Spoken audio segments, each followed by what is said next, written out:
ზიდავს კიდევ დამატებით ინვესტიციას ჩვენს ქვეყანაში, ჩვენს რეგიონში. სოფლიოს ერთ-ერთი უმსხვილესი საცალო ვაჭრობის კორპორაცია ინდიტექს ჯგუფი საქართველოში ანალიტიკურ ჯგუფს აგზავნის დელეგაცია ქვეყნის ბიზნეს გარემო შეისწავლის. მანამდე კი საინვესტიციო გარემო კორპორაციის ხელმძღვანელებს ესპანეთში მყოფმა ვერა ქობალიამ პირადად გააცნო. ბიზნეს გაერთიანება ისეთ ცნობილ ბრენდულ სავაჭრო ქსელებს ფლობს, როგორებიცაა Zara, Massimo Dutti და Bershka. ინდიტექს მსოფლიოში 5000-ზე მეტი მაღაზია აქვს გახსნილი. ვერა ქობალია ესპანელ ბიზნესმენებს საკუთარი ქვეყნის სამრეწველო და ლოჯისტიკურ პოტენციალზე ესაუბრა და საქართველოში საქმიანობის დაწყებად შესთავაზა.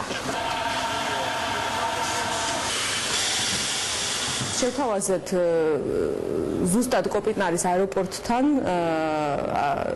შექმნან თავისი ლოჯისტიკური ცენტრი და საკმაოდ დაინტერესდნენ და შემდეგი ეტაპი იქნება ანალიტიკური ჯგუფის ინდიტექს ანალიტიკური ჯგუფის ჩამოსვლა საქართველოში და უკვე ადგილზე განხილვა რა პირობები არსებობს საქართველოში თუ არ არის სწორი ადგილი ასეთი პროექტისთვის. პირველი Zara-ს მაღაზია გაიხსნება საქართველოში ძალიან მალე წლის ბოლომდე.